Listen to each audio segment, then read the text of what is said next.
Good evening, sir. Good evening. Okay.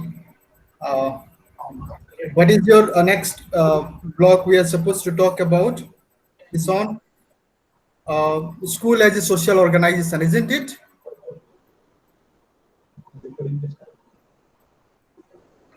Yes, sir. Social context of school, Yes, sir. right? Okay. Then there we have. Let me just browse through that text that has been prescribed by IGNOU. Uh, in unit 7, we are supposed to talk about school as a social organization, where we'd be talking about school as a social system, then structure and organization of a school. Then we have uh, just note it down so that we'll be like focusing. Majista, uh, schooling as socio-cultural process. That's an important and interesting subject matter to talk about, right? Then we have just note it down so that we will be discussing on those uh, major subject matter. Then we have teachers as an educational input. Likewise, other like infrastructures or material inputs we used to provide to our educational institution, teachers is treated as one of the very vital educational input. We'll be talking about that. Then we have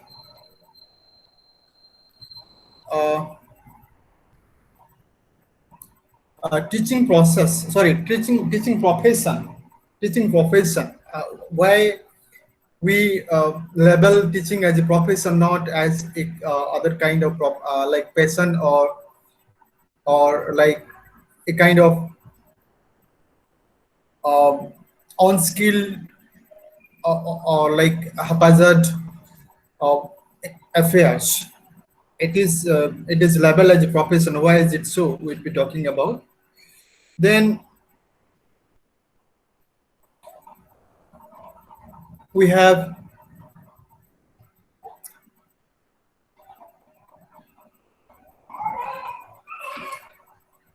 uh, just note it down so that it will be giving me feedback. I'll be like focusing on those major points only.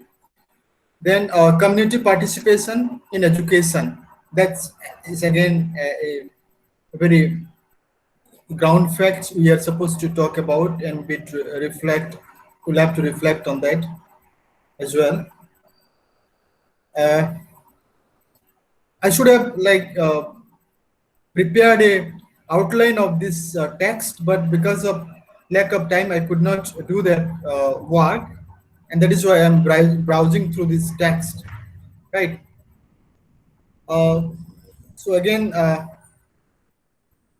I'm coming back to the first or initial section of this uh, paper, right? School as a social organization. So let me give your like a perception or your like kind of impression of the fact that how do you how do you understand school, how do you perceive school as a social organization. Then we'll be talking about um the like technical aspects which actually which actually make qualified school as a social organization. So what are the characteristics as such that school exhibit or school carry forward, which gives an impression of a social organization that we are supposed to uh, capture at all if we'll have to uh, like give that status that school as a social organization, right? So yes, please let me first take your perception in confidence before moving forward. And I before I finish uh, a cup of coffee I'm having with me. Okay, so please, anyone?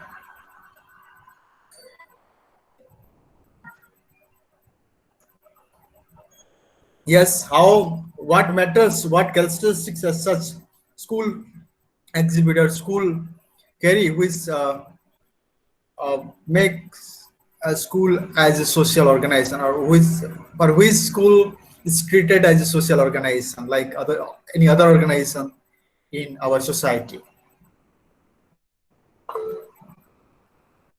Yes, please come on.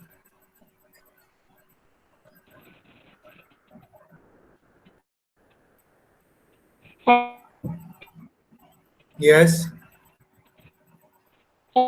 yes,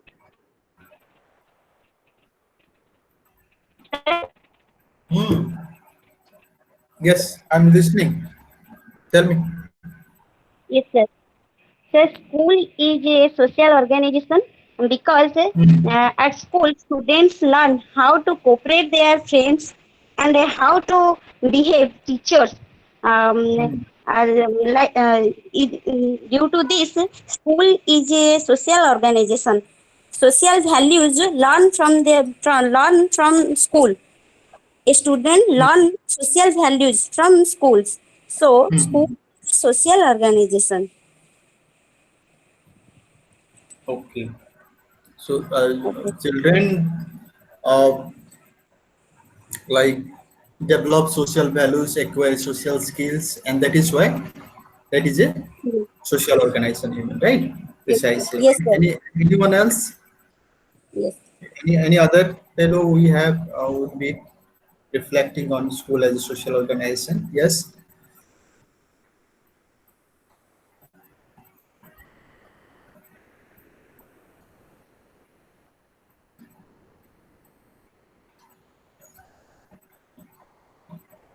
Yes. Where is Madhava today? Where is Madhava? Sir, good evening, sir. Just Good evening. joined. Yes. What is your mind? Sir, actually, sir, I didn't get the question. We didn't get the questions.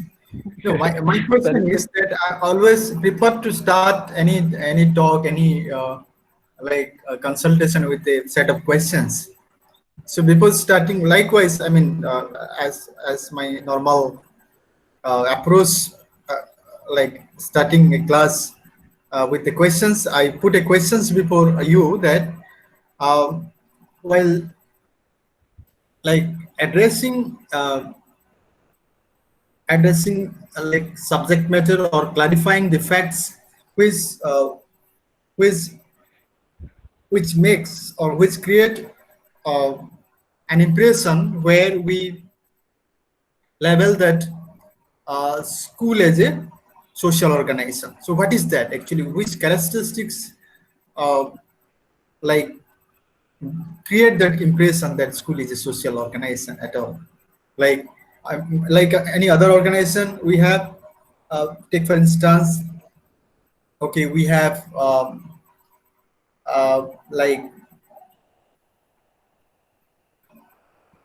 other public organization, like we have, okay, medical organization, you may say, you may say community club as an organization, you may say uh, like transport and communication department organization, you may say like the nature and structure of governance or the state as an organization, which is again the handiwork of society.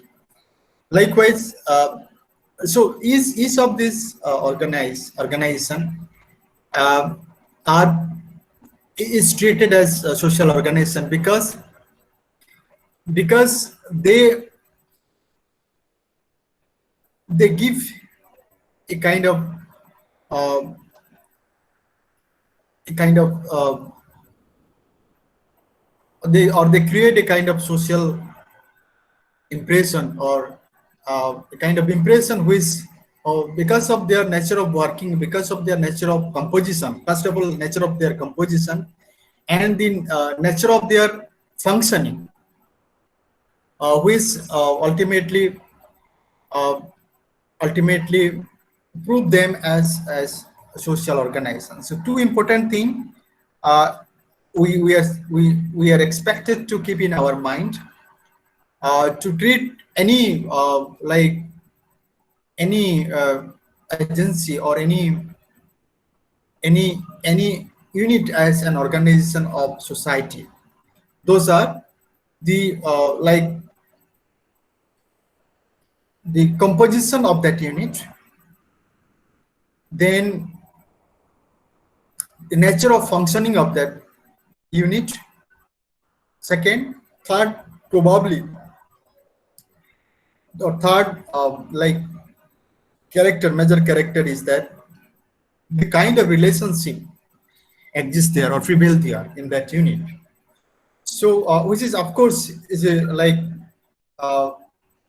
is supplemented to the second major parameter, second major character, which uh, which gives an impression of a unit as a social organization. So first is what? The composition, nature of composition. Then second is the nature of functioning, which includes the nature of power relation inside that organization, in that unit, which essentially that creates an impression of a unit as social organization, right? So labeling school or treating school as a social organization, as it has some visible characteristics which actually confirm us, yes, that is a social organization. First is, if you like mind my point, that first is the like nature of composition. Who, by taking whom that school is constituted, by taking whom the school is constituted. Of course, not animals, not wild animals. Those are the people of society. Those are the member of society only.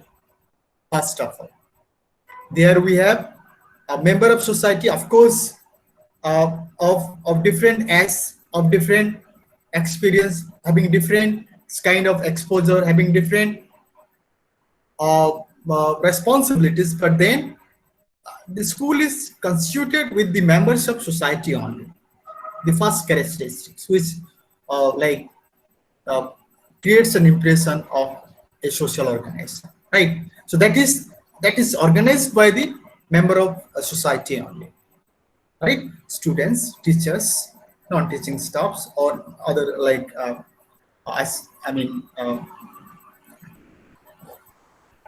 other like associated members there actively.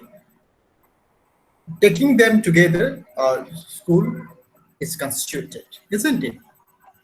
So that is what the composition, nature of composition. It is composed of okay, human like social members only, be it students, teachers, or other associating people there, non-teaching staffs, or like helping staffs there. Then second important character, which again determines that existence of a social organization, that is the nature of function.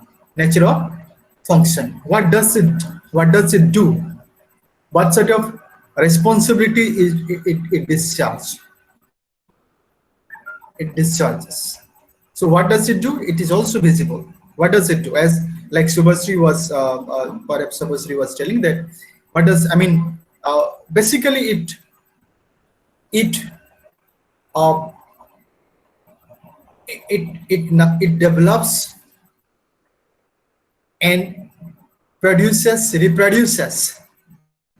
uh, first of all social values that society needs, society requires, right?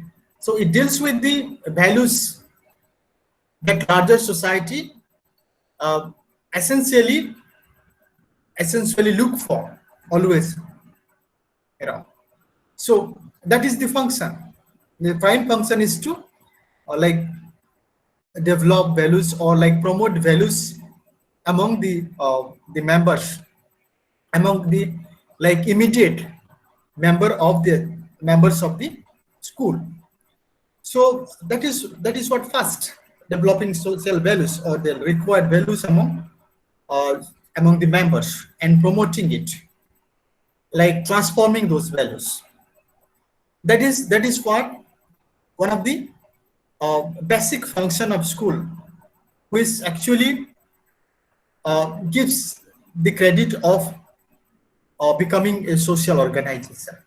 Then, like if you talk about other functions, like other functional values of school, which which uh,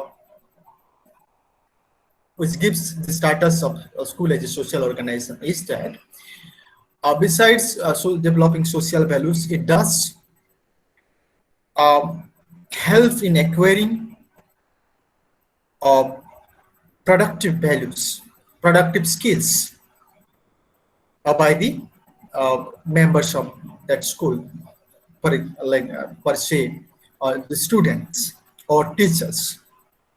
So besides like developing social values or like transforming social values, the other active engagement or other active functioning aspect of the school is the developing essential skills or like acquisition of essential skills by the students, be it literary skills or like say like manual skills, even in manual skills, literary skills or manual skills, functional skills, like for example, like developing language value, developing like a mathematical value, developing scientific value, developing scientific temper.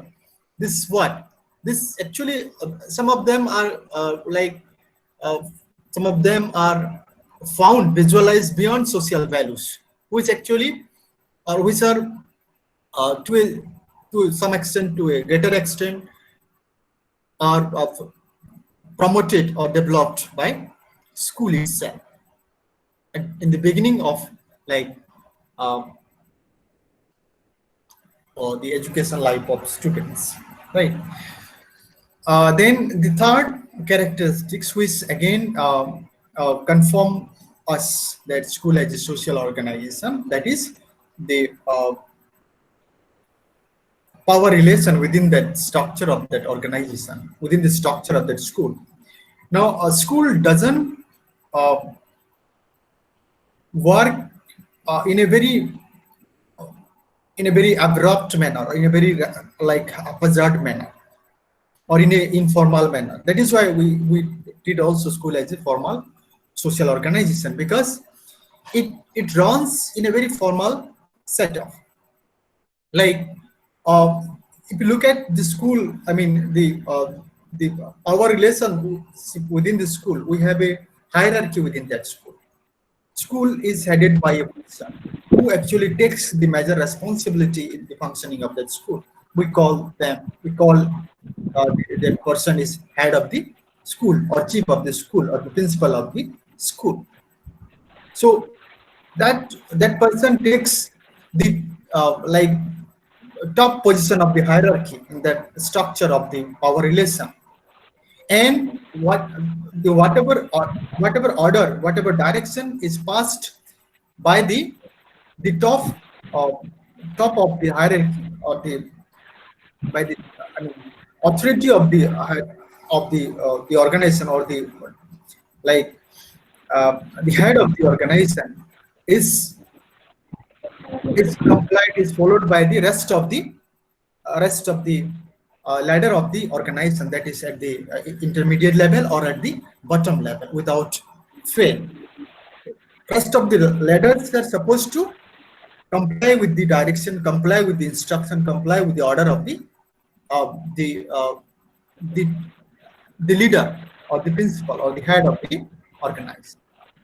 So it again, that's a very clear, impression in terms of like uh, in terms of the functioning of the school in a by like respecting or by upholding a kind of power relation. See, and that power relationship eventually help us to materialize that the visions or the like the agenda associated with school, right?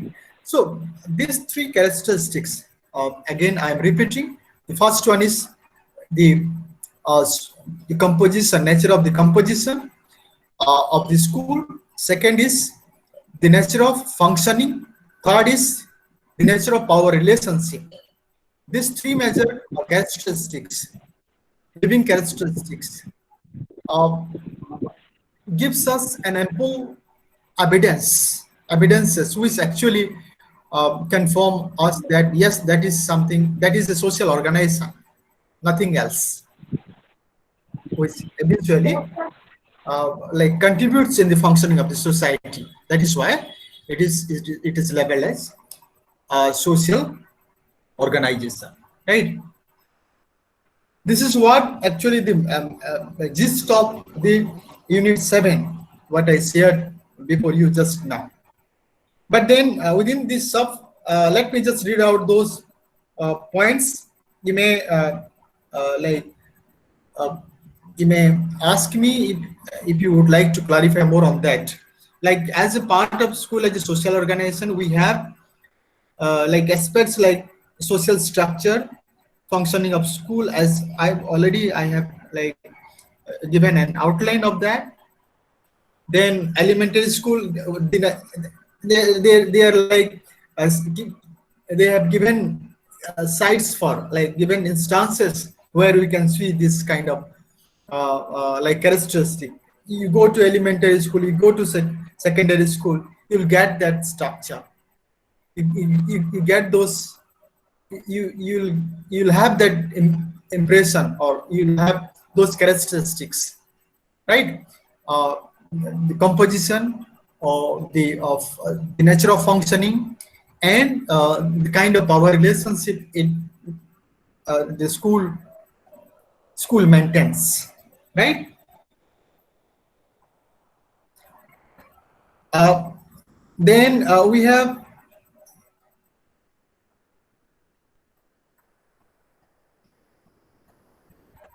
uh,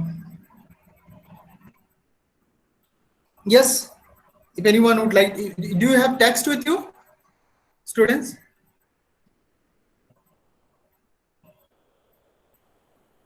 Yes, sir. We have. Yes, sir. Yes, sir. Okay.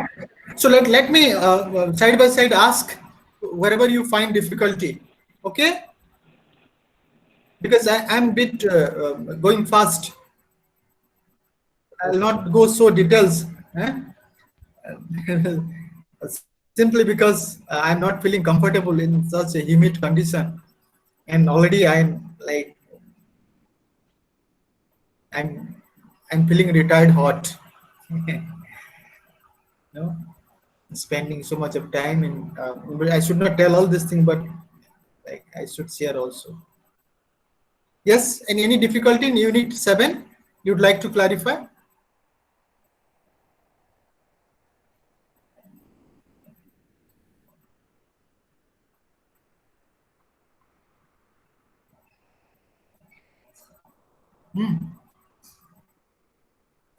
Anything you'd like to clarify from unit 7?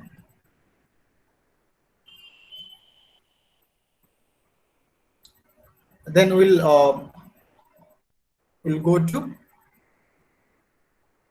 unit 8, where we have schooling as socio-cultural process. Schooling as socio-cultural process.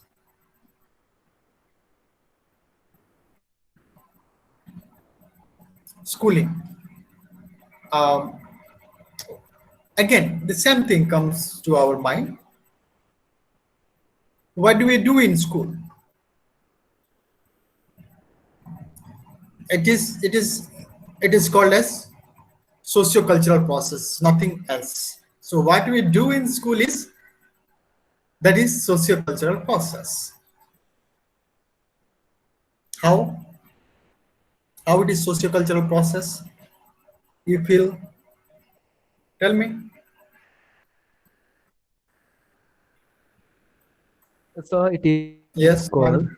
school is miniature form of society, and every society has its own culture. Sir, am I audible? Yes, you are audible, but not so clear. Anyway, you can continue. Yes, ma'am. So I'm saying, school is a miniature form of society, Hmm. and every society has its own culture. So, in school, as a formal setup, we follow some kind of principles, some kind of rules, regulations are there. So, through that, we teach the students to get educated in that way, which will be suitable for the society and which will be having the cultural values in that particular students, those who are studying inside the school. Right. Yes. Anybody else? Right. You're right, Madhava. You're absolutely right. I would like to listen from others as well. Otherwise, it will become lopsided or monotonous. How it is socio-cultural process? Schooling is a labeled socio-cultural process. You mind the term socio and culture, Soci- social and cultural process. What is social? What is cultural? You might have come across sometimes that like what should be the aims of education of like people think about philosophy. We have different philosophies. We have different philosophy. Like we have Indian philosophy with regard to the the aims of education, the process of education, or the mechanism of education. We have different philosophy for that. Like we have Eastern philosophy, we have Western philosophy, we have like ancient philosophy. For that sake, we have medieval philosophy, we have modern philosophy, right? What education what education should be like? ଶିକ୍ଷା କେମିତି ହବା ଉଚିତ? এইটা ଗୋଟେ ବଡ଼ questions, এইଟା ଗୋଟେ ବଡ଼ ପ୍ରଶ୍ନ ଆମର ଫିଲୋସଫରଙ୍କ ମନରେ। What should be the what should be education like, or what should be the process of education like? So for that sake, like one is that the common like agreement is there, irrespective of geopolitical distance, geopolitical setup, like Western, Eastern, or like time gap in terms of ancient, medieval, modern, postmodern. Irrespective of those geopolitical context or historical context, we have a very common, we have consensus about the aims of education. That one of the prime objectives or prime aims of education is to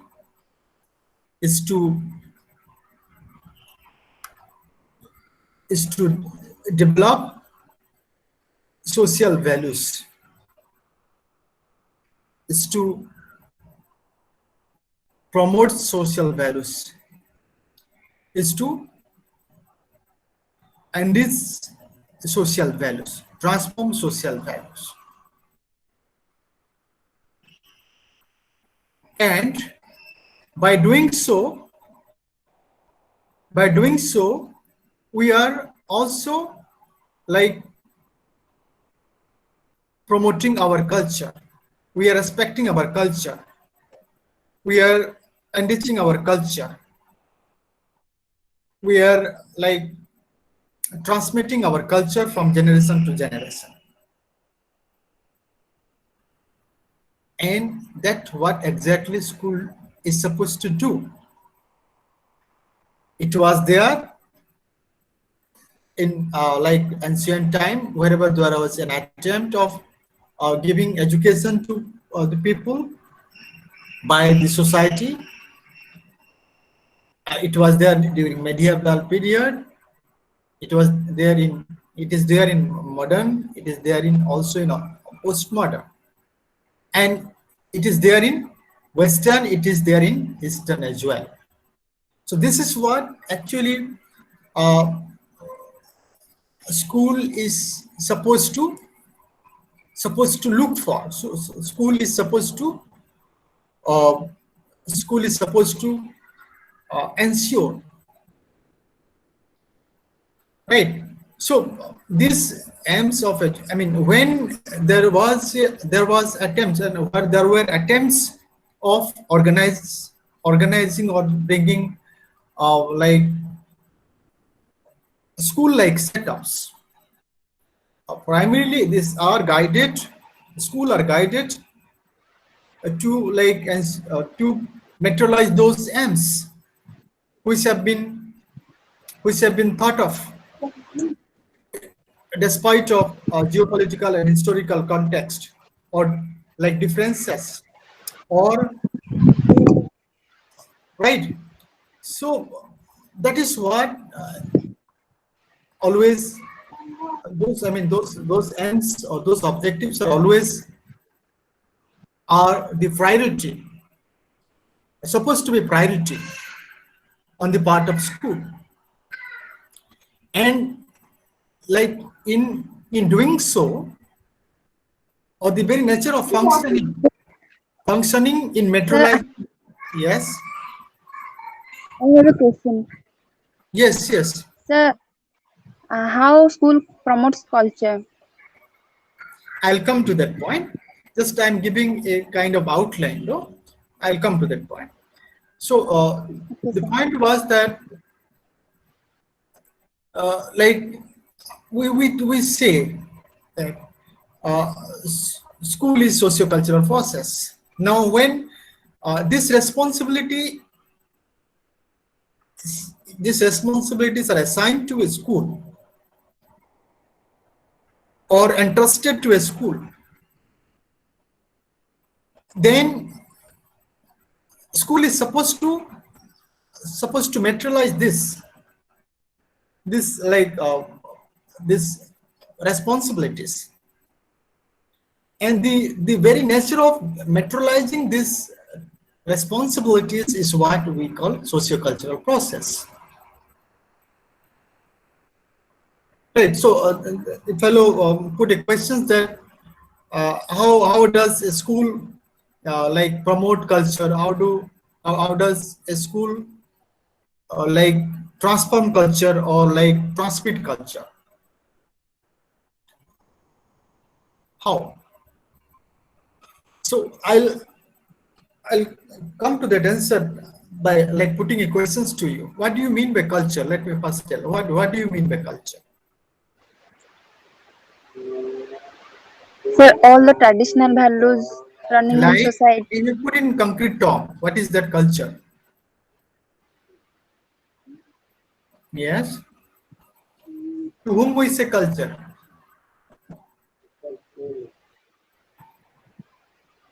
Sir, it is the way we living in our way of living, traditional values through which we live, talk to, behave, that type No, of thing. again, come to that like a concrete thing. What is that way you are thinking about? Don't put in abstract sense. What is that way you are talking about as that is a culture of our society? Yes. What is that culture?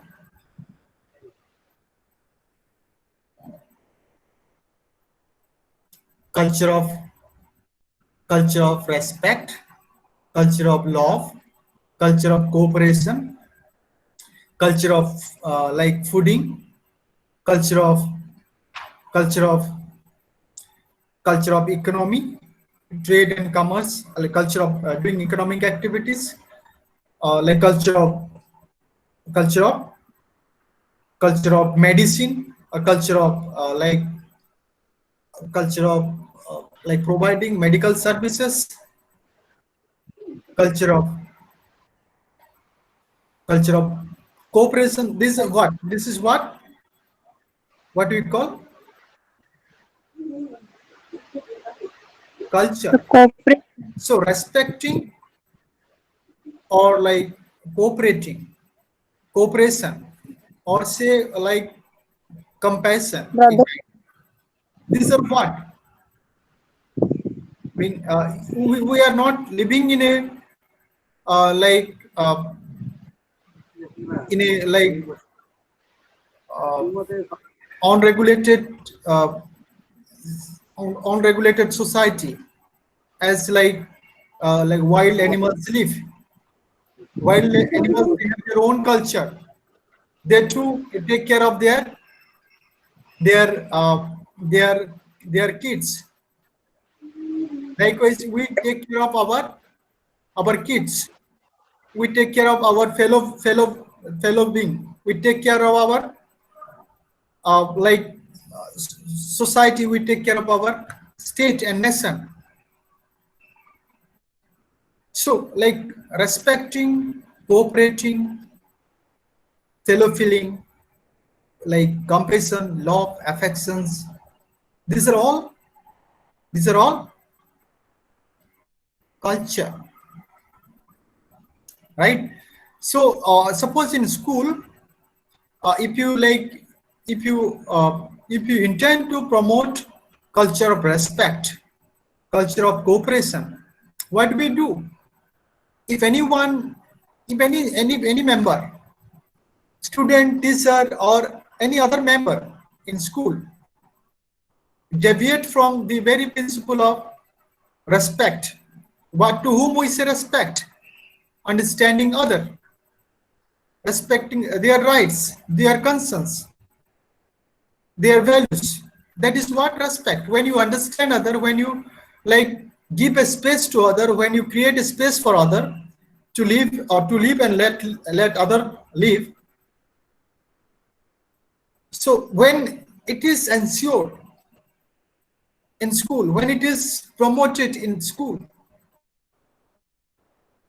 when it is appreciated, when it is recognized and appreciated, and uh, uh, like in a way incentivized, then what we are doing, that we are promoting what? Culture of respect.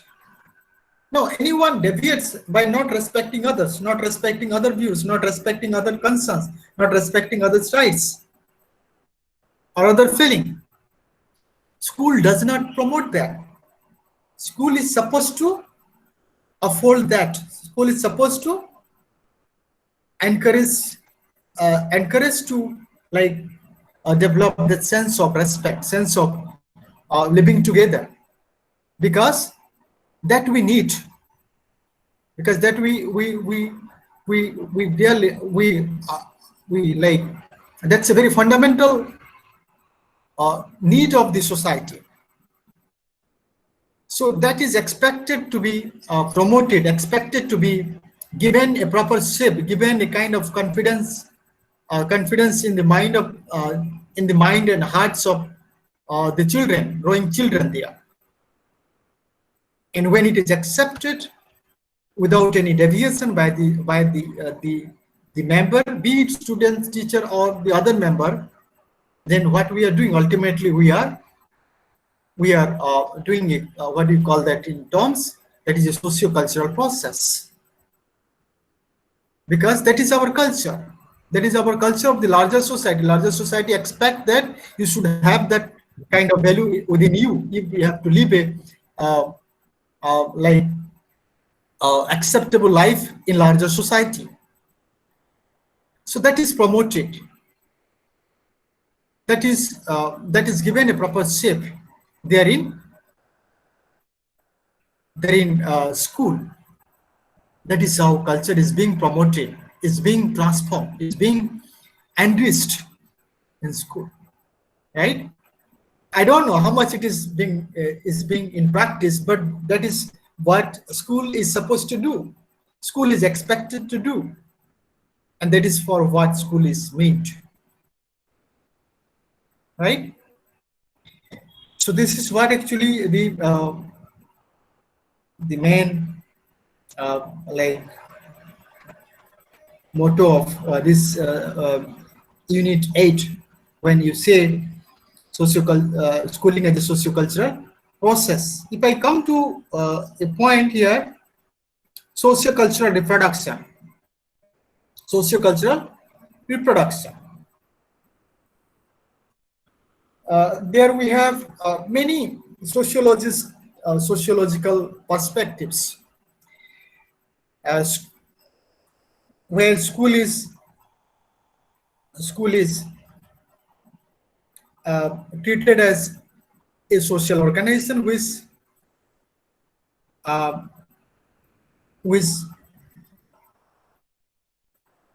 carry out the work of social production and cultural production and reproduction.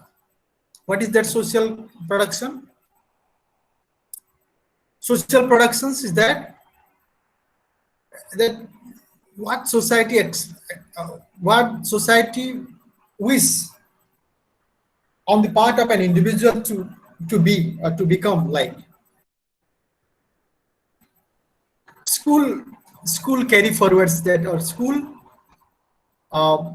school ensures that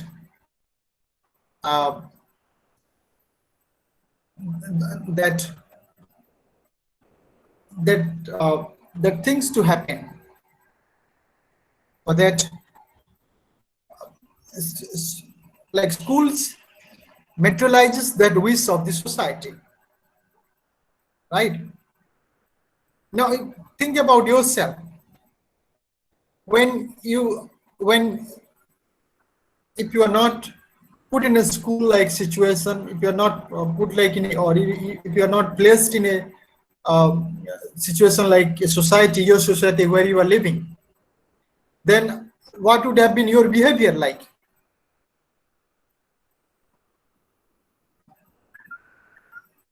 You would have been behaving like wild animal, like unregulated. You would have been exhibiting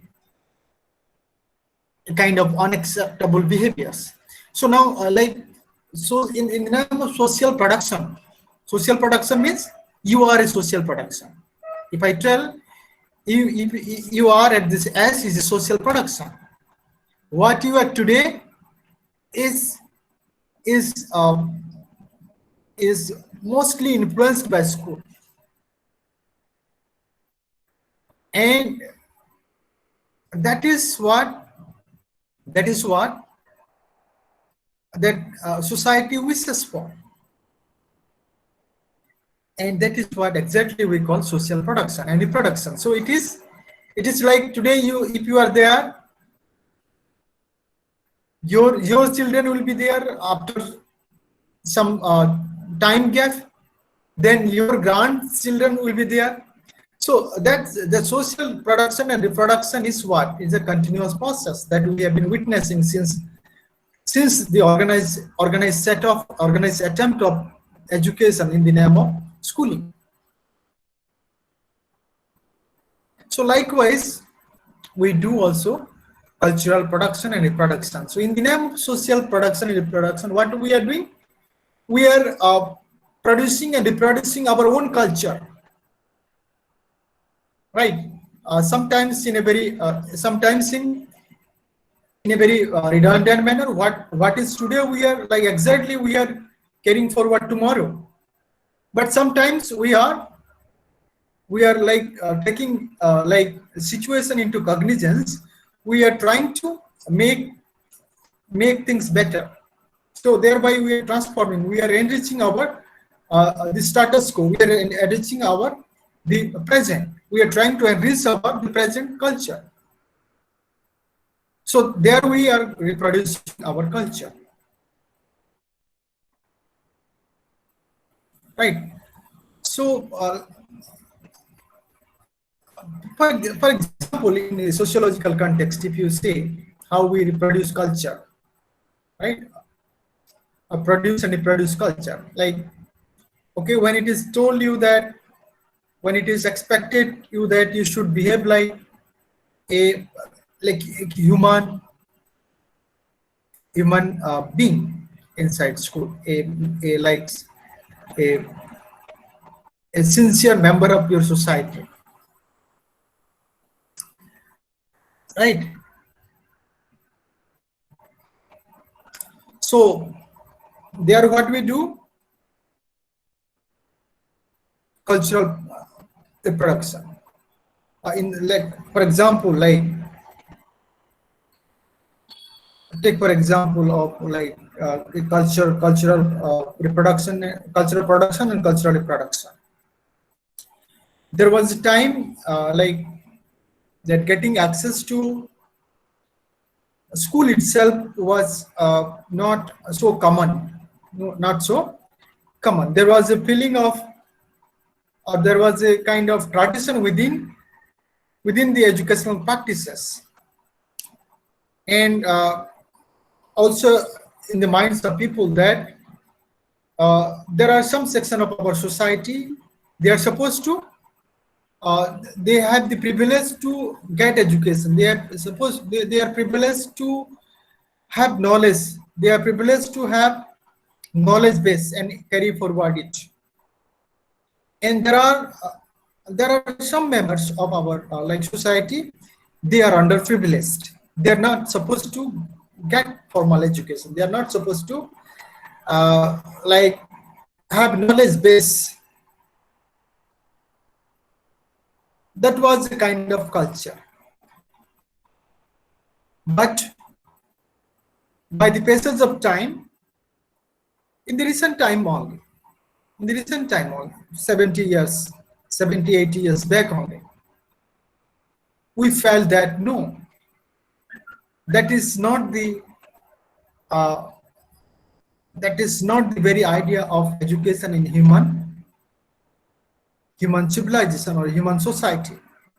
It should be universal.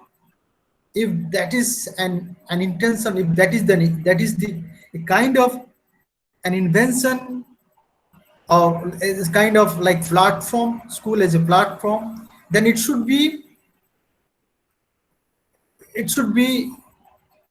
not be privilege for few, and like it should not be a kind of restricted zone for the majority, right? So it was made universal. So getting access to school, thereby getting access to a knowledge base, and getting access to like the fellow beings, that brothers, sisters, where you get a very common platform, where you feel like you are not alone, you are with others. So that culture, actually we started promoting. Till date we are trying to actually have that culture. We are trying to develop that culture where you feel like you are not alone. Along with you are many. There are many people of like matching minds, or like having diverse value, but then they would like to be with you in all uh, all kind of circumstances in your life. So that kind of culture, which was not 70 years back today, but today we have that culture.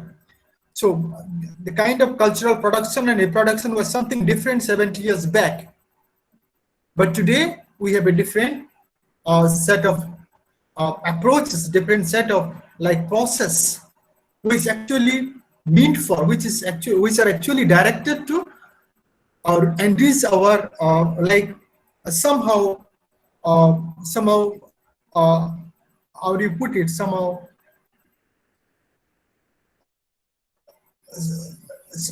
problematic culture we are trying to afford years back, right? So that is what cultural production, social cultural production and reproduction, right? Okay, and anyone would like to tell something or reflect on whatever I have kept for you?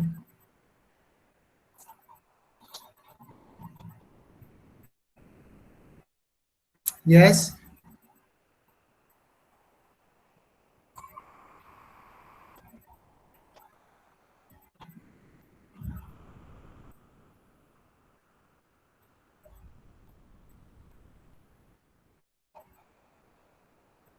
Yes, please.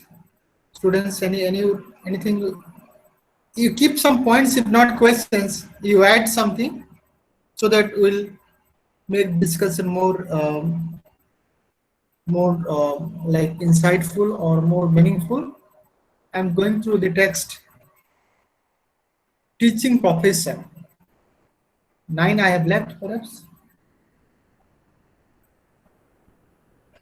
Yes, sir. Yes. 9. Teacher as an Madhav. educational input. Okay. Teacher as Yes, an sir. educational input.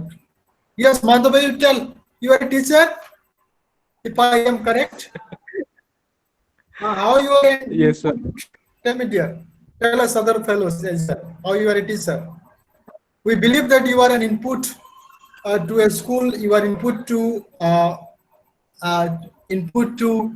like unprocessed or like raw raw products of society, right? Whatever you have been given with, those are all raw materials. They are yet to get a like an acceptable shape. So how you are as an input, uh, actually how do you look at yourself as an input for those raw materials to give them a proper shape, and like giving it to or gifting them to your society? Sir, Yes, yes. And sir, trying to recollect some no material. problem, no problem. Any other fellows are supposed to reflect on, not Madhav only. Why it is Madhav too only? Yes, Bulu. I can see Bulu is there. I can see Priyam Priyambada Priyadarshini is there. I can see Dharitri is there. I can see Susama is there. I can see Soumyarani is there. Dharitri has left a like different background. If she is not there, at least then Shubhasri is there. Saroj is there. Yes, you can react on this. How teacher like in what sense teacher is treated as an input for school? Soumya Rai, yes. Yeah, as a student is believed as the future of the society, he or she seeks everything from school, from teacher. As an instructor guide, he or she believes what the teacher says. Um, so everything he learns from her or his teacher rather than his or her family following whatever. He or she follows more to the teacher than others. He believes more things and accepts everything in school. So if teacher acts and sets him properly guide him or her, then our society will get good citizens in future. Hmm. Are you a teacher, Soumya Rani? Are you Yes, teaching? sir. Yes, Huh? sir. I have completed B.Ed. I have But you, completed B.Ed. so you are not teaching these So days? Are you placed in some it's school? yes, sir. I have completed B.Ed. I'm not a teacher. I have completed B.Ed degree only. Okay. But you have not, I mean, but you have like gone through internship, you must have been gone through internship program, or like kind of practice Yes, teaching, what we call. So there it must have given you opportunity to understand that what a teacher is, or what is a yes, teacher, sir. I have who completed the is a teacher, internship.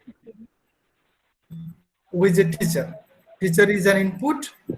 Yes, now let's let our other fellow should tell something.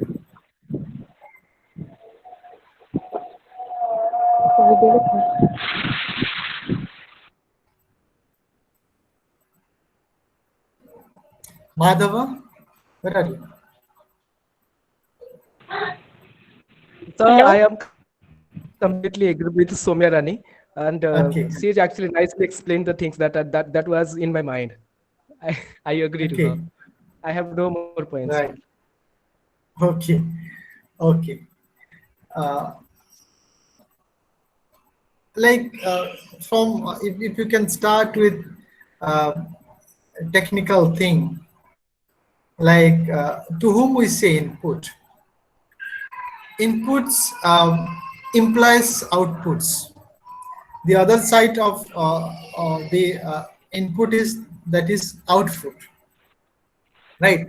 So if we give teacher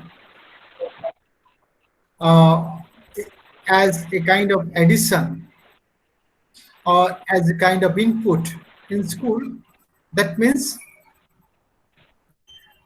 in with the expectation of outputs, so that what we cherish, what society cherish for, or what society looks for,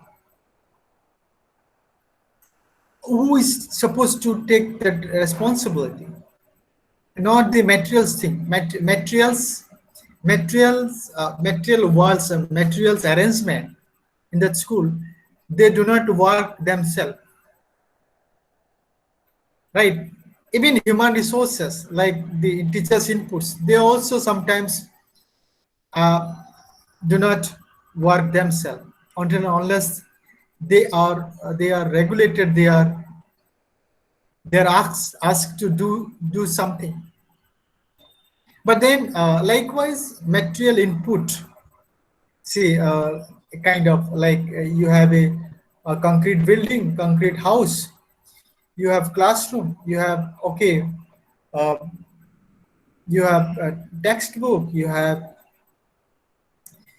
blackboard, you have chalkboard, you have lab, you have computer, you have library. These are all materials inputs, materials arrangement. But a teacher as a human input is something unique to rest of the materials input provided to a school for socio-cultural function or for schooling. That input teachers as an input is such an input which actually channelize the material inputs. It processes the material input. At the same time,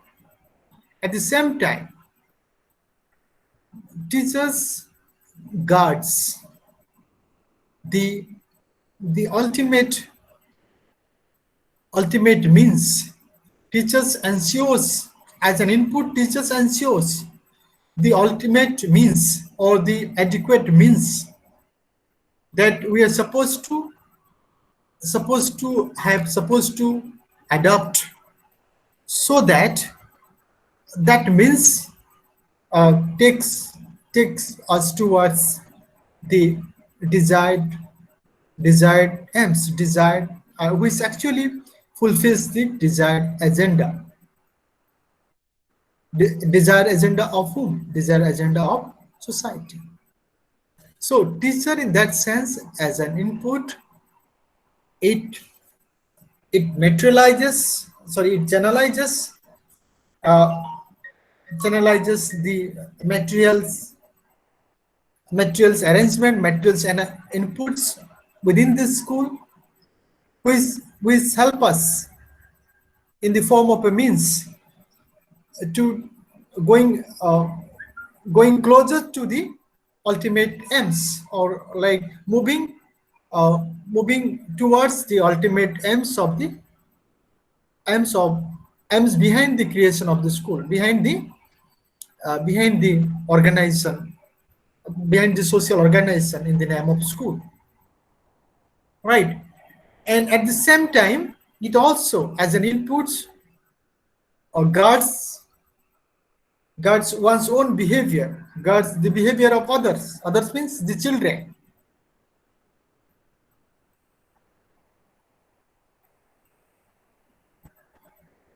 And in the due process of guarding, regarding, it helps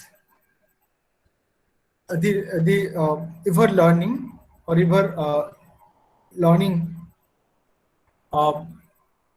individual being to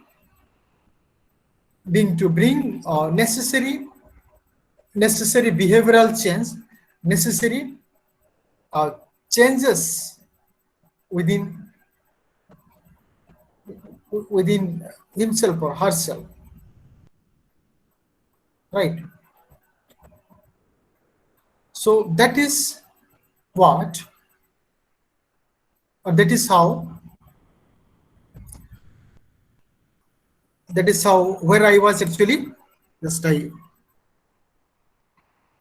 distracted because I was, yes, I was.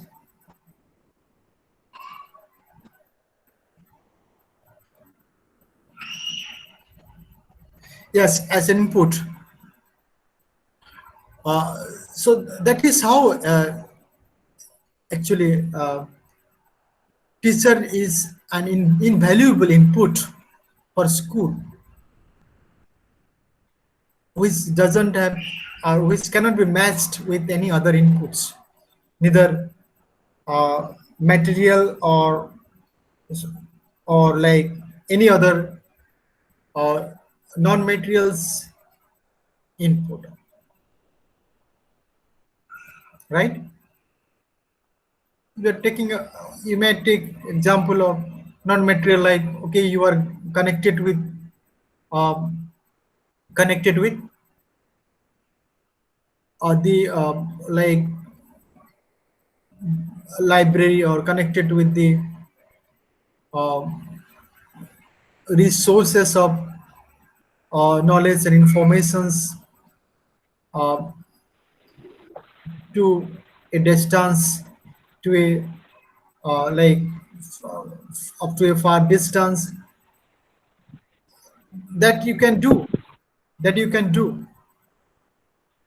those are also inputs which are found to be non-material in their existence, or uh, in their functioning, or in their utility in our educative process. Likewise, other materials arrangement, materials inputs.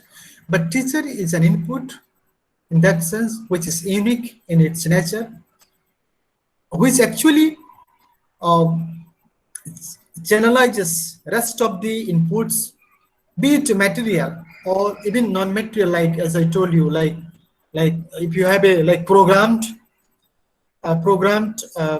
packaged, I mean software, even software package, which is treated as like non-material input, but then ultimately that is also guard, that is also valued by an input called teacher.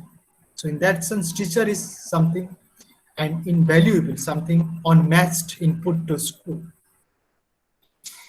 which determines the legitimate means to the to fulfill the agenda of school, or to fulfill the agenda of society as a social organization, if at all it it like creates for its member, right?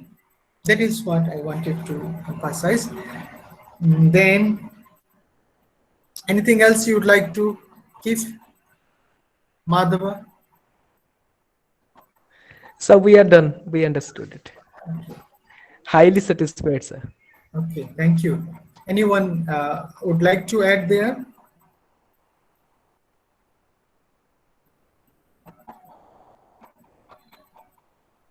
Then we have teaching as profession, isn't it? Teaching profession. Teaching is treated as profession. Why is it so? Now, for that sake, we need to understand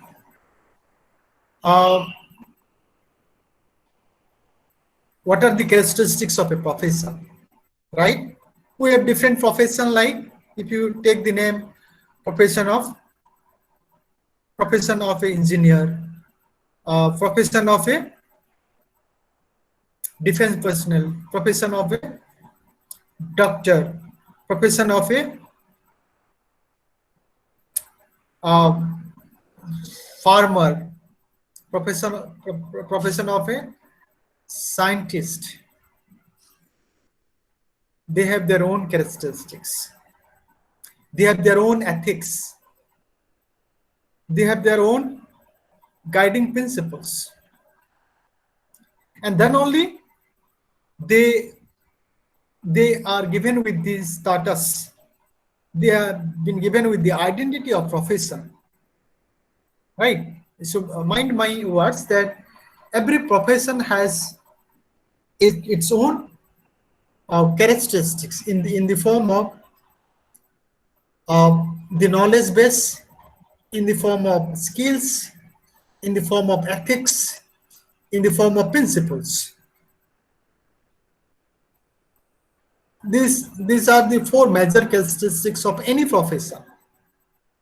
The name I took just right now: engineer, doctor, military, or farming, right? So likewise, teaching is also a profession. Teaching is a profession. It requires its own knowledge base to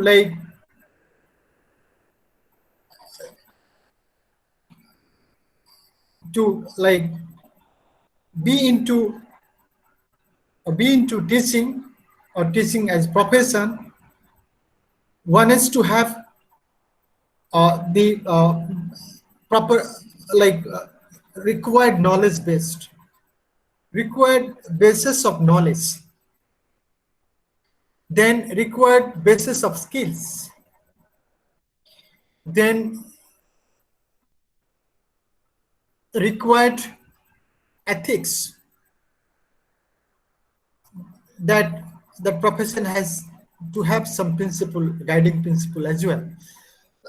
So teaching as a profession, we do have teaching as a profession, we do have all those characteristics: knowledge, skills, ethics, and principles, right? Now, it's not that in a school, like ultimately to whom we say teachers, formally to whom we say teacher, who is placed in a social set of a social organization like school, to whom we say teacher. Now the characteristics of the teachers are identified, understood. It's not that everyone is placed there and given the status of teacher. then who actually is given that status, is given that position, carries these characteristics: knowledge based, skill based, ethics and principle. Now, who possesses that those characteristics, we can place the person into that position, which actually becomes a profession in practice. It's not that everyone is placed there. No. The person who is being placed there in that social organization has to have these four major characteristics: knowledge based, skill based, ethics, basis of principle. Right?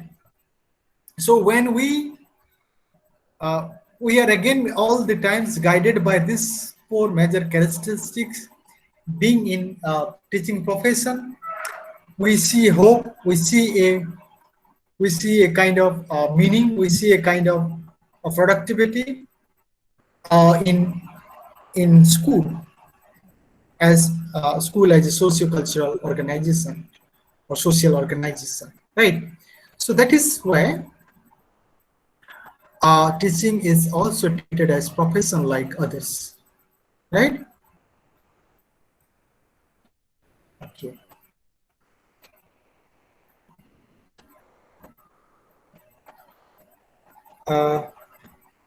Anything you would like to add there?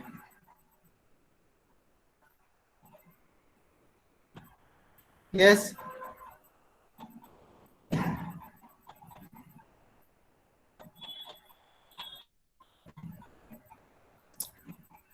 Anyone would like to add their teaching as a profession? Who doesn't agree on my, or who is not clear about that? Let me tell.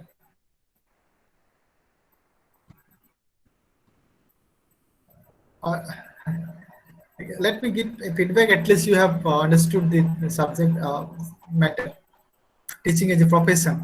If I particularly ask anyone here, we have Durgasini Das. If you come off, if you switch on your video, Durgasini Das. If you are there, Bulu Maharana is there. Sir. Yes, Bulu, can you tell us how teaching is a profession? In what sense teaching is a profession? If you can make sense that really yes, teaching is a profession. In what sense? No, sir. आमे काहे teaching गोटे profession बोली कहबा like अन्य profession बा आमे वृत्ति कहउछु काहे कहबा काहे कि एटा गोटे प्रोफेशन रे जो सब माने आमे प्रोफेशन रो जो सब परिचय बा जो सब लाइक कोन कहबा आमे जो सब कैरेक्टरिस्टिक सभा उचित से सब हमें टीचिंग रे मध्य देखिबा को पाइतो प्रत्येक प्रोफेशन रो कोन प्रत्येक प्रोफेशन रे गोटे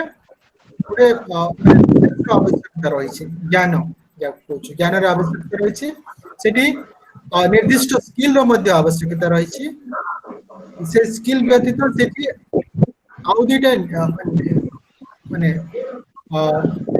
अनिवार्य कोन कहबा में essential, the two characteristics we have, those are like ethics, like principles and ethics. Say, knowledge, skills. Besides knowledge, that profession is guided by certain principles, certain norms, certain laws, which are defined, which are well defined. At the same time, that profession is also guided by certain ethics, sometimes which are not defined, but then which which is um, well understood. Ethics. Ethics means the act of uh, the act of what? Guiding oneself, that how you are supposed to behave in a particular in a given situation, in a given time, how you are supposed to behave. So there you behave guided by your conscience, your like moral, which is expected in every profession, right? So that these four characteristics are visible and supposed to be there in any profession, and that is also there in teaching profession. And as I told you, that it's not that we like we can like place anyone to that position of teaching. Are we doing so? We have a very sophisticated mechanism, state mechanisms for like placing teachers in schools. You are going through a like formal education, say for instance up to graduation, up to uh, I mean 3 years degree courses. Then you are enrolled in a training, rigorous training platform. You are exposed, you are given with the exposures of like philosophy, ethics, like theology, history, politics, science, everything. You have been given, you are given with those exposures. So that strengthen your knowledge base, as well as that makes you, or they those make you capable to deal with given time, given situation, when you like uh, uh, given with the responsibility of teaching. So that what I'm trying to tell is that the knowledge base of the skill, it doesn't come automatically. You have gone through a process, formal education, formal training. Then a test also you are facing. That is what we call entrance sometimes. So that we have like agencies, maybe the state as an agency is doing that rigorously, right? So that ensures the first characteristics that of a teacher, that is knowledge and skill base. And the other characteristics as well, at least, that is your ethics and principle. I mean, in the meantime, you are oriented with uh, those uh, those things also, um, those concerns, uh, like as visualized by the state, as determined by the state, as determined by our society, right?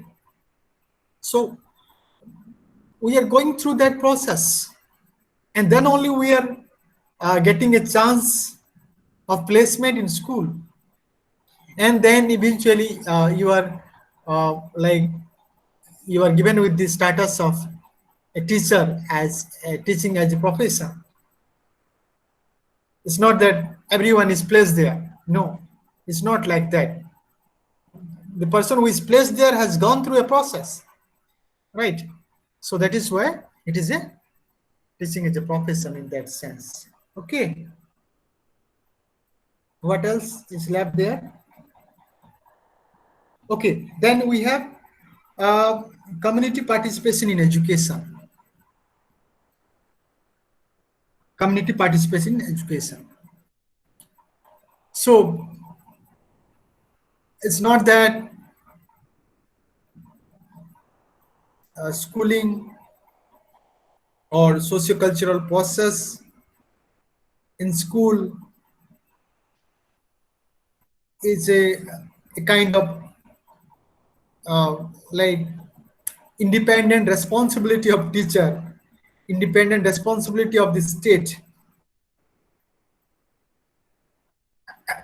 Like in doing that sociocultural production, reproduction, as you are telling, or in in schooling of our children, along with the teachers or immediate stakeholders there within the internal setup that is school and external setup that is state, we have at the same time our community members where that school is situated, where that school is located. So it is expected that what what that community looks for, what that community wishes for, should not be materialized in a distance mode, in a remote, in a remote mode, in a remote sense. That has to be shared by the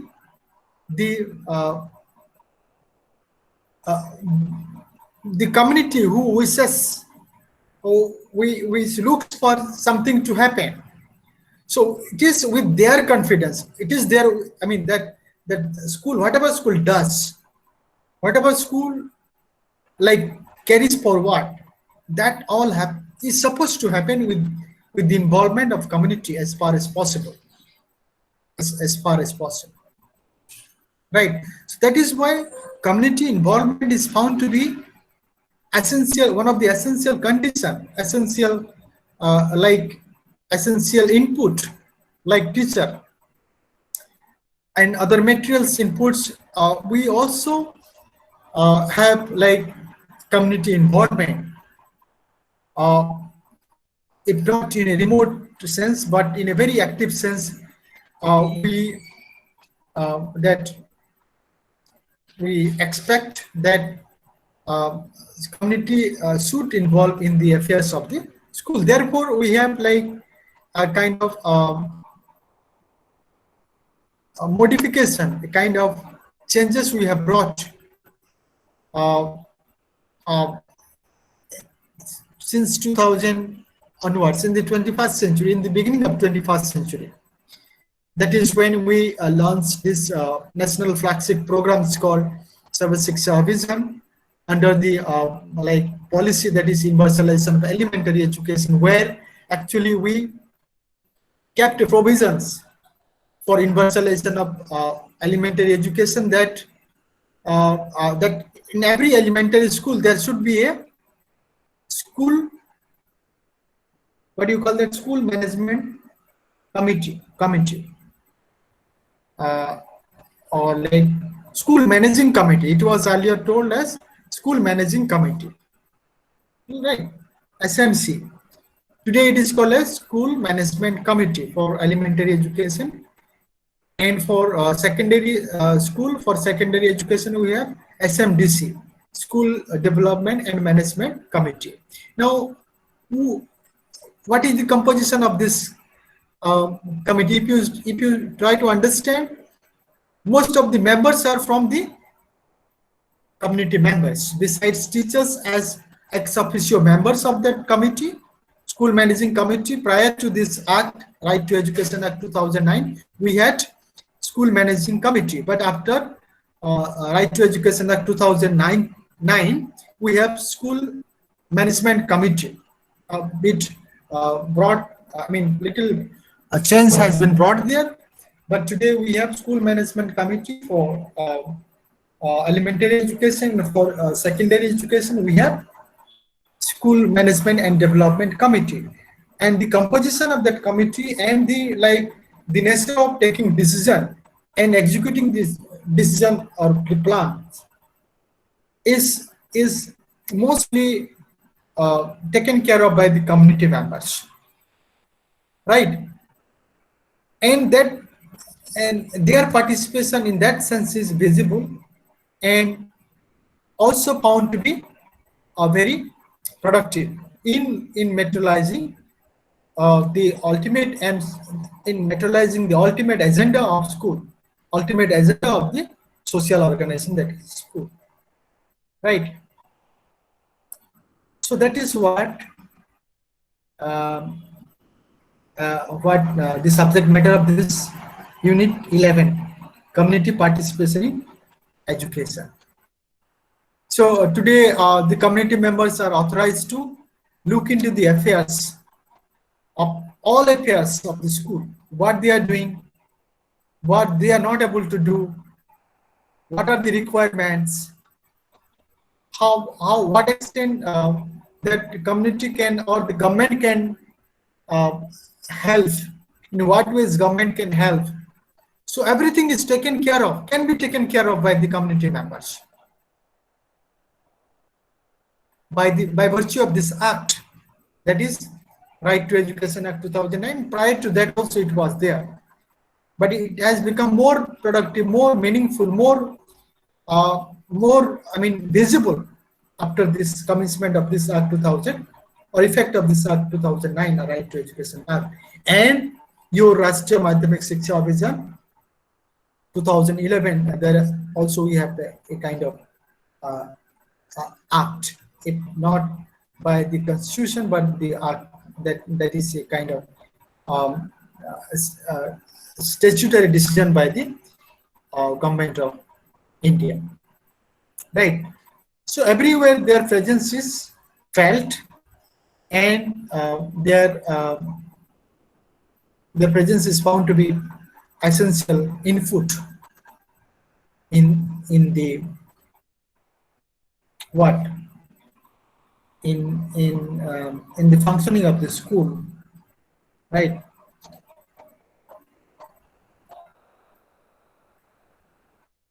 So precisely this is what on that is social context, that this is what uh, precisely we can tell the social context of school, social context of school. What are the subject matters we have covered, like in the name of like social context of school,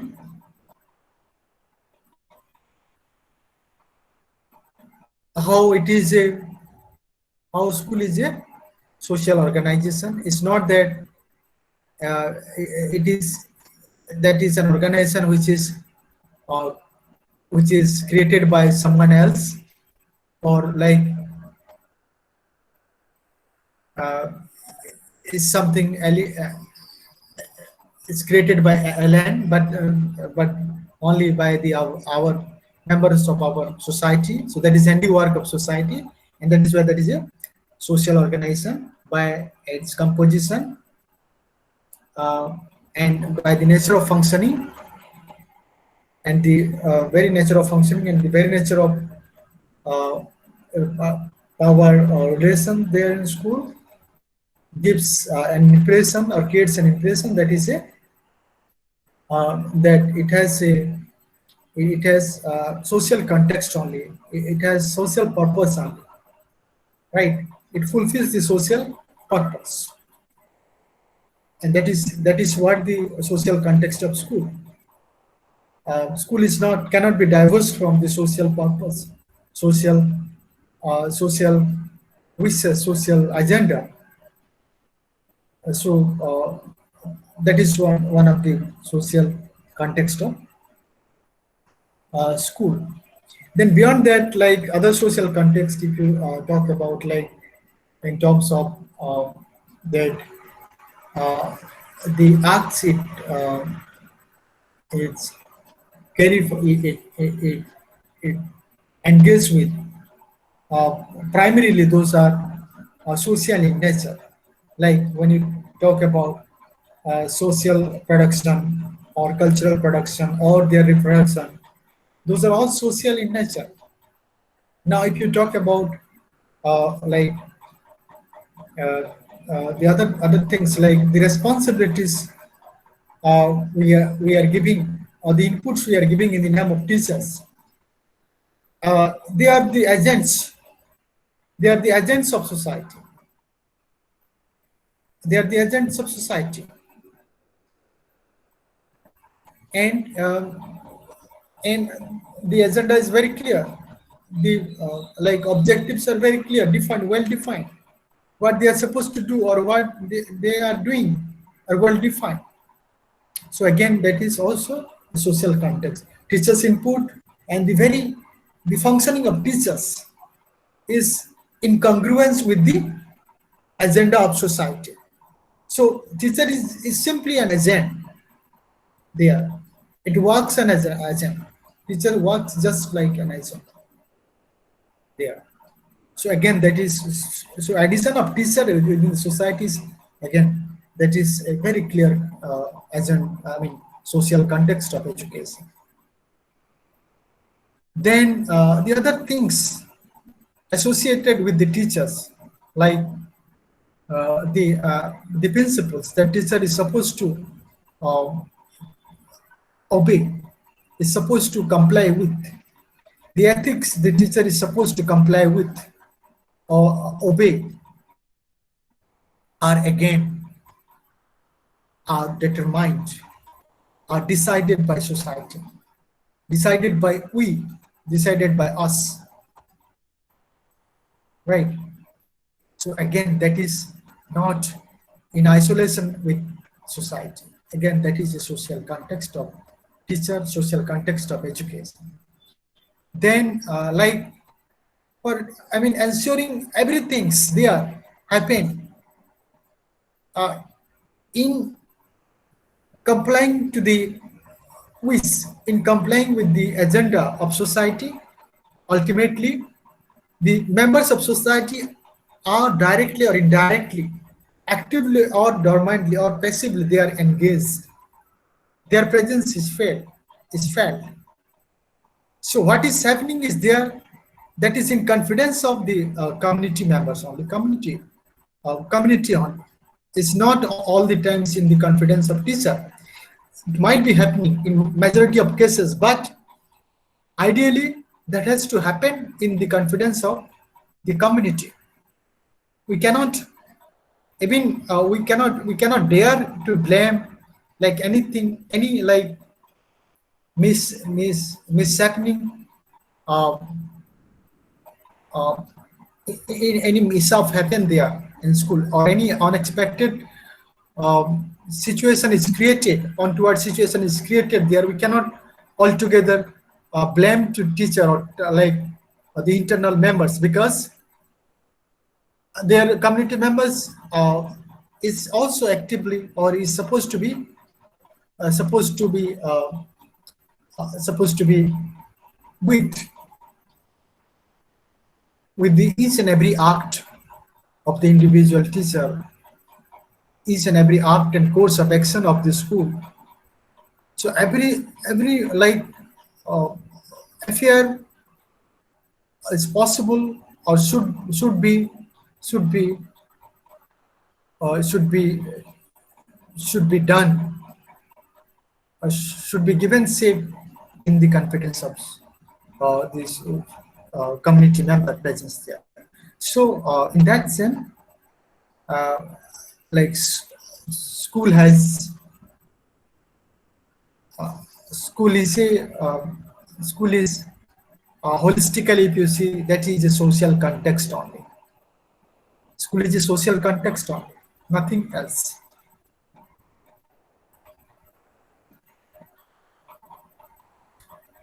Okay, uh, from your side, I expect some like inputs. You are also inputs like teachers. I expect some like questions, some reaction on this subject matter. Yes, if you can add. Am I audible to all of you? Yes, sir. Yes, Gitanjali.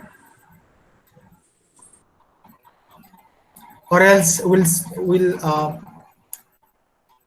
stop today's uh, like today's program. If you have any questions in your mind, if you have any kind of feeling, kind of uh, or observation, you can share with us.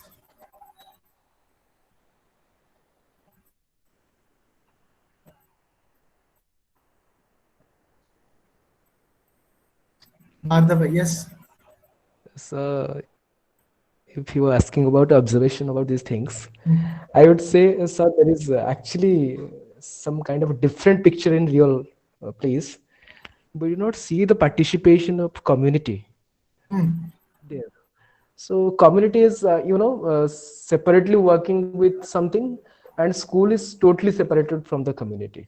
This is the real picture. But now we have things like community participation, parent-teacher association, school management committee, all these things. But in real, even from my experience, I'm saying, if we need some kind of signature from the parents or from others, they are not coming to school. We are running behind them. We are going to their home. So we need this, do this. So that is why we do Right. not have a meeting even, sir. Hmm. So that is the real picture. But here in theory, we read the things. That is actually unfortunate, Madhav. That is unfortunate. That should not happen. That should not happen. And we are claiming that our education system is gradually becoming more matured. Our practices, our education system is the system of society, the organization of society, social organization of the society, that is school, is found to be day by day more matured. But in reality, what Madhava is speaking is actually the society is abandoning, society is neglecting. It's not, and that should not happen. That is very unfortunate. We think of that we should be there, but in the next moment, we are not there. We are simply abdicating our responsibility, isn't it? So that should not happen. But okay, ideally it should be there. Yes, anything you'd like to add? Thank you, Madhava. It's good that you have started feeling, or you have started uh, like developing insight of the ground reality, and the kind of challenges we have in near future, right? Okay. Yes, sir. Yes, sir. Sir, another experience Yes. I just want to share. Now admission is going on in the schools. So we are receiving admissions from our students. And those who are coming from elementary schools especially, uh, they don't know how to write their own name. So I'm Oh, sorry, really Madhava. surprised to know that they do not know their names. Sorry, Madhava. Sir, am I audible? I cannot properly hear you. Can you repeat, Madhava, again? Sir, Yes, now you are audible. sir, am I audible? Yes, yes. Yes, sir. Sir, now admission process is going on. And as it is a completely purely high school, my school is a high school. So students from elementary schools are shifted from elementary school to our schools. So before few days, I was there in admission duty, and one of the student was there, and he was unable to write his name. Okay. And his mother said, ସେ ଗୋଟେ ଗଧ, ସେ କିଛି ଜାଣୁନି ଆଉ କଣ ପଢିବ, ଏମିତି kind of demotivation was there. So ମୁଁ ତାଙ୍କୁ ପଚାରିଲି ଯେ ମ୍ୟାଡମ ଆପଣ କେବେ ସ୍କୁଲ କୁ ଯାଇକି ପଚାରିଛନ୍ତି ଯେ ପିଲା କେମିତି ପଢୁଛି, କଣ Right. ତାକୁ ଦରକାର ହଉଛି, ବା ଆପଣଙ୍କର କିଛି ଆପଣଙ୍କ ତରଫରୁ ଯାଇଛନ୍ତି କେବେ ସ୍କୁଲକୁ? ସେ କହିଲେ ନାଇଁ ସ୍କୁଲରେ ଡକା ହୁଏ, ମିଟିଂ ଫିଟିଂ ହୁଏ, କିନ୍ତୁ ମୁଁ ଯାଇନି କେବେ। ମୁଁ କହିଲି ଏଇଠି ହଉଛି ମ୍ୟାଡାମ କଣ ଆପଣଙ୍କର ଭୁଲ। ଯଦି ଆପଣ କେବେ ଯାଇକି ଟିଚରଙ୍କୁ ପଚାରିଥାନ୍ତି ଯେ ମୋ ପିଲାର ପାଠ ପଢୁନି, ଆପଣ କାହିଁକି ତାକୁ ଧ୍ୟାନ ଦଉନାହାନ୍ତି, ବା ଆମ ପିଲାର ଆବଶ୍ୟକତା କଣ, ପିଲାର ଭଲ ମନ୍ଦ କଣ, ସ୍କୁଲର ଅସୁବିଧା ସୁବିଧା କଣ, ଯଦି ଆପଣ ନିଜେ ତାହେଲେ ଭଲରେ ପାଠ ପଢିପାରିବେ। ଆଉ ଏମିତି ନୁହଁ କି ଯେ ସରକାର ଖାଲି ଆମକୁ ସ୍କୁଲ ନା ଗୁଡାଏ ଟିଚର ଦେଇଦେବା ଆଉ ପାଠ ପଢିକି ଘରକୁ ପଳେଇ ଆସିବେ, ପଣ୍ଡିତ ହେଇଯିବେ। ତ ଏଠି ପ୍ୟାରେଣ୍ଟ ମାନଙ୍କର ବା କମ୍ୟୁନିଟିର ଗୋଟେ ରେସ୍ପନ୍ସିବିଲିଟି ଲାଇକ ନହେଲେ ସେମାନେ ଗୋଟେ ସାଇଡରେ ସ୍କୁଲ ରହିଯାଉଛି, କମ୍ୟୁନିଟି ପୁରା ସାଇଡ ହେଇଯାଉଛି। ସେ କମ୍ୟୁନିଟି କହୁଛି ସାର୍, ଯଦି ଆମେ ଶୁଣିବା, ଯଦି କମ୍ୟୁନିଟି କଣ ପାଇଁ ଆସୁନି ବୋଲି ଗୋଟେ ଯଦି ଆନାଲାଇଜ କରିବା, ତାହେଲେ ରେଜଲ୍ଟ ଆମକୁ ଏଇଆ ମିଳୁଛି ଯେ ସ୍ପେଶାଲି ଇଣ୍ଡିଆନ କମ୍ୟୁନିଟି ଯୋଉଗୁଡାକ ମାନେ ଆମର ରୁରାଲ କମ୍ୟୁନିଟି ଯୋଉଗୁଡାକ, ସେମାନେ ଡିପେଣ୍ଡ କରନ୍ତି ଡେଲି ଲେବରିଂ ଉପରେ, ଖାସ କରି ଏଗ୍ରିକଲଚର ହଉ ବା ଡେଲି ଲେବରିଂ ୱାର୍କ ଉପରେ ସେମାନେ ଡିପେଣ୍ଡ କରନ୍ତି। ତ ସେମାନେ କହନ୍ତି ମୁଁ କାମକୁ ଗଲେ 2 ପଇସା ଆଣିବି ନା ପିଲାର ସ୍କୁଲକୁ ଯାଇକି 2 ଦିନ ସମୟ ନଷ୍ଟ କରିବି। ତ ତାଙ୍କର ଗୋଟେ ଏଇଭଳିଆ ଇଏ। ଆଉ ଯଦି ଯଦି ଏଇଭଳିଆ ରିକ୍ୱାରମେଣ୍ଟ ହଉ ତ ଆଜି ଯାଇଛୁ ଠିକ ଅଛି, ଯଦି ଏମିତି ବାଧ୍ୟ କରୁଛନ୍ତି ତ କାଲିକି ଯାଆନା। ସାର୍ ଏଇଭଳିଆ ବି ରିଆଲିଟି ଦେଖିବାକୁ ମିଳୁଛି, ଯୋଉଟା କି ଟୋଟାଲି ଡିସଆପଏଣ୍ଟିଂ। ତ ସାର୍ ଯଦି ସାଇମଲଟେନିୟସଲି ଆମର ଇକୋନୋମିକାଲ ଡେଭଲପମେଣ୍ଟ ହେଇପାରନ୍ତା ସୋସାଇଟିର, ତାପରେ ଯାଇକି ତା ଉପରେ ଠିଆ ହେଇକି ଆମର ଏଜୁକେଶନାଲ ଡେଭଲପମେଣ୍ଟଟା ବେଟର ହେଇପାରନ୍ତା। ତ ଯେହେତୁ ଆମେ ସୋସିଓ ଇକୋନୋମିକାଲି ଆମ ଇଣ୍ଡିଆନ ସୋସାଇଟି ଖାସ କରି ଟିକେ ୱିକ୍, ସେଥିପାଇଁ ଆମ ଏଜୁକେଶନଟା ଯେତେଟା କହିବେ ଆମେ ତାକୁ ଷ୍ଟ୍ରଙ୍ଗ କରିପାରୁନେ। ସାର୍ ମୋର ଓପିନିଅନ, ମୋର ଅବଜରଭେସନ ହଉଛି ଏଇଆ। I do agree absolutely with you, Madhava. Human always, that is by birth, by nature, looks for livelihood, looks for survival, right? That is the primary requirement, primary need, and then secondary need like education comes into play its role. So you're right that if when we create a condition, create circumstances, thereby earning livelihood for people become easier, or become like bit be consistent, and right, and then that this kind of secondary need like education will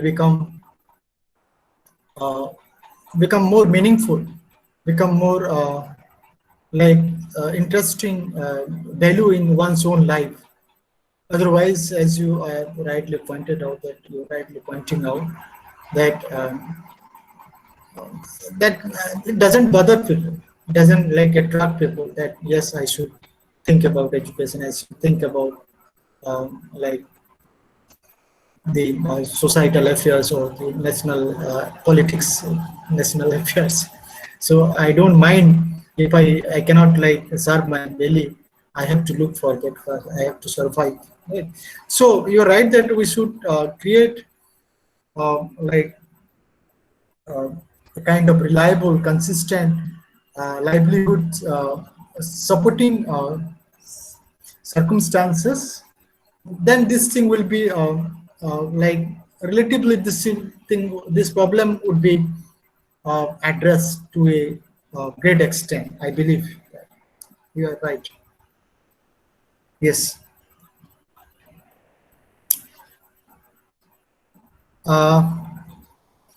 Yes, anyone, only Madhava is, and sometimes Gitanjali, sometimes Somya Kani. Who else? Bablu, are you there?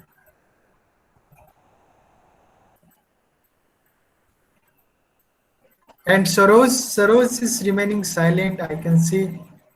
And also Durga Singh Das, Mamata Das. Okay, then we will be meeting tomorrow, same time. Same time. And tomorrow we have, we'll be dealing with another, what do you call that? block 4, that is knowledge and education. Again, an interesting subject matter, knowledge and education. Kindly go through your text you have with you. We'll be again meeting in the same time. All right. So I would like to thank all of you for being with me in this odd time in humid condition.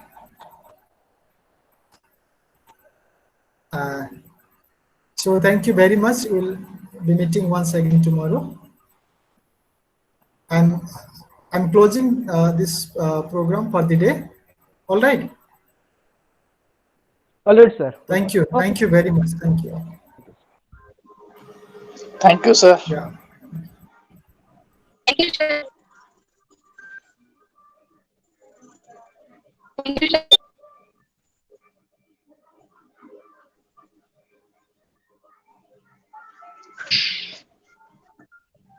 Sir.